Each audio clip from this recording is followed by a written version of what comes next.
अस्सलाम वालेकुम। इस वीडियो में हम देखेंगे एक ऐसा टेक्स्ट जो कि जर्मनी के बारे में होगा और उससे रिलेटेड कुछ टास्क होंगी आपके लिए। So let's begin. जी, तो टेक्स्ट पर जाने से पहले आपको कुछ बातें बता दूं कि उसका लेवल A2 या B1 है और वो लिया गया है इस वेबसाइट से, जिसका लिंक मैंने डिस्क्रिप्शन बॉक्स में दे दिया है। जरा सा ओवरव्यू दे देती हूँ कि हम इस टेक्स्ट को डील करने लगे हैं, लेकिन आपने नोट कर लिया होगा कि मैंने फर्स्ट और फोर्थ पैराग्राफ को मार्क किया है क्योंकि हम जस्ट इन दोनों को डील करेंगे। अब आप सोचेंगे कि मैंने सेकंड और थर्ड पैराग्राफ को क्यों स्किप किया है। पहला उसका रीजन ये है कि ये थोड़ा सा डिफिकल्ट है और दूसरा रीजन ये है कि अगर हम इतना ही डिटेल से जर्मनी का ज्योग्राफी डिस्कस करेंगे तो आई थिंक आप बोर हो जाएंगे।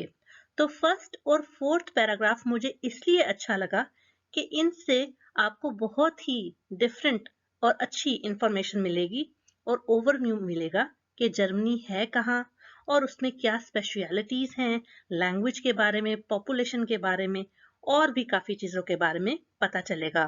तो आइए फिर फर्स्ट पैराग्राफ को डिटेल से देख लेते हैं।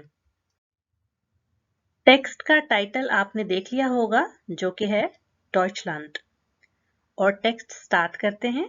Deutschland ist ein großes Land in der Mitte Europas, जिसका मतलब है Germany is a large country in the middle of Europe। ये जो S है मैंने आपको आई थिंक एक वीडियो में बताया था कि जब ये किसी नाउन के साथ लग जाता है तो उसका मतलब हो जाता है ऑफ, और ये पोजेशन शो करने के लिए नाउन्स के साथ लगाया जाता है। और यूरोपा आपको ऑलरेडी शायद पता हो कि यूरोप को जर्मन लैंग्वेज में कहते हैं, तो यूरोपास का मतलब हो जाएगा ऑफ यूरोप। नेक्स्ट लाइन है Es ist eines der reichsten Länder der Welt।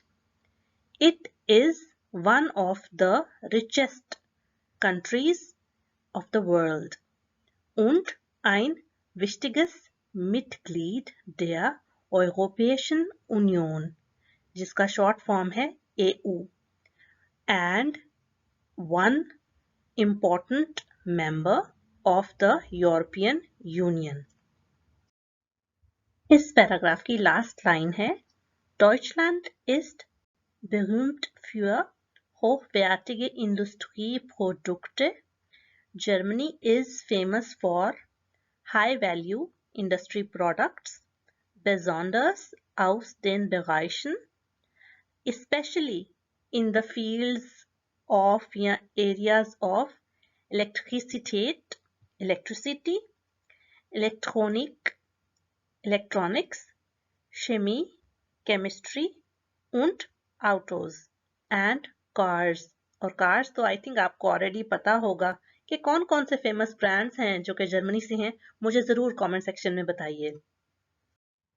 Next paragraph में जाने से पहले कुछ ग्रामेटिकल एस्पेक्ट्स देख लेते हैं जो कि हमने फर्स्ट पैराग्राफ में इनकाउंटर किए थे, जिसमें से बहुत एविडेंट एजेक्टिव एंडिंग्स हैं।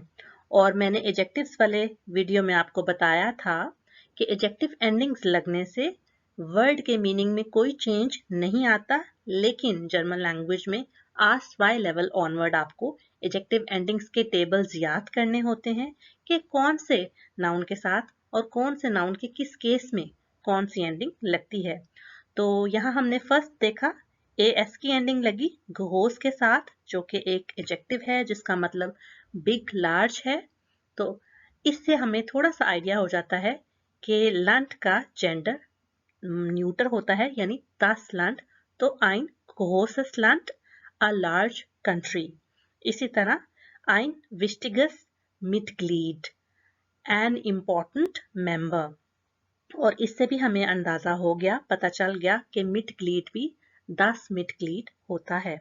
और यहाँ पे एक और बात आपको बता दूं कि जब IG एक एडजेक्टिव के एंड में लगता है, वैसे उसकी प्रोनाउंसिएशन एंड में इश की आवाज देती है, जैसे कि विश टिश।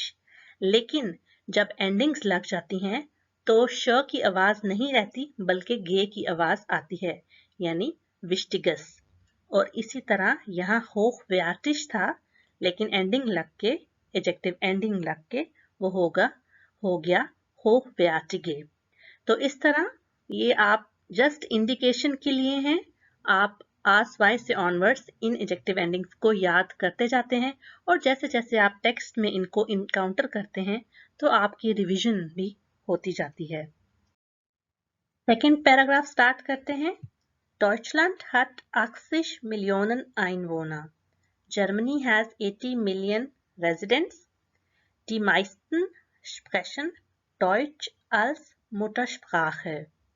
The majority या फिर most speak German as mother tongue या mother language.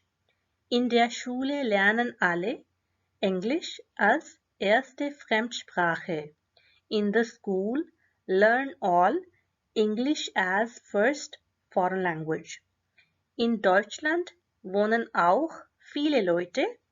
In Germany live also many people mit Migrationshintergrund, with immigration background या migration background. Zum Beispiel, for example, और zum Beispiel mostly इसी format में यानी short version में लिखते हैं, जिसका मतलब होता है for example Türkinnen und Türken, plural लगे हुए हैं फेमिनिन और मस्कुलिन नाउन्स के, जिसका मतलब है टर्किश। और यहाँ एक फन फैक्ट का टाइम है और वो ये है कि जर्मनी में मेजॉरिटी जो कि इमिग्रेशन बैकग्राउंड के साथ लोग रहते हैं वो कौन सी कंट्री के हैं? वो टर्की के हैं। Vor allem in den 1960er Jahren kamen viele Ausländer nach Deutschland. Vor allem जो एक्सप्रेशन है इसके काफी सारे मीनिंग्स हैं जो कि आप डिक्शनरी से चेक कर सकते हैं। यहाँ हम इसको स्पेशली के मतलब में लेंगे। स्पेशली इन द 1960s, जब भी ए करके और साथ में हाइफन के साथ यागन लगा होगा तो उसका मतलब होगा 1960s, अगर जिप्सिगा लगा होगा तो 70s एंड सो ऑन। और कामन किस वर्ब से निकला है और ये पास्ट फॉर्म है, ये आपने मुझे कमेंट सेक्शन में बताना है। तो came a lot of foreigners to Germany. Damals waren die deutschen Fabriken knapp an Arbeitskräften. Damals at that time, यानी कि ये दोबारा से इसी टाइम फ्रेम को इंडिकेट कर रहा है। Damals at that time were the German industries या factories knapp an Arbeitskräften का मतलब है short of workforce, labor force। Heute arbeitet ein großer Teil der Deutschen in der Industrie oder in Dienstleistungsbetrieben wie Banken, Versicherungen oder Hotels. Today, a great part या portion या segment of the Germans work in the industry. Sorry, I think यहाँ पे मैं जल्दी में बोल गई थी fabriken को industry, लेकिन फैब्रिकन कहते हैं फैक्ट्रीज को और इंडस्ट्री कहते हैं इंडस्ट्री को। और इन सर्विस कंपनीज जो कि सर्विस प्रोवाइड करती हैं वो companies like banks, insurance companies और होटल्स या होटल्स।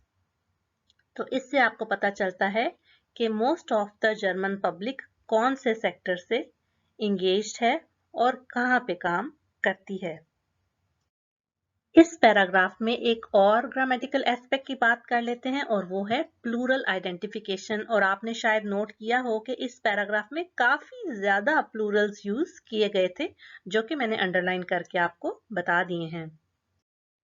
और अगर आप में अभी भी एनर्जी है कि टास्क सॉल्व करें इस टेक्स्ट से रिलेटेड, तो इसका कंप्लीट डिटेल्ड टेक्स्ट और उससे related multiple choice task description box में दे दी गई हैं, उसको आप सॉल्व करके चेक कर सकते हैं और ये भी देख सकते हैं कि टेक्स्ट के अकॉर्डिंगली आप टास्क सॉल्व कर सकते हैं या नहीं। अगर नहीं कर सकते तो मैं आपको सजेस्ट करूंगी कि आप जरूर डेली बेसिस पर न्यू वोकैबुलरी को याद किया करें।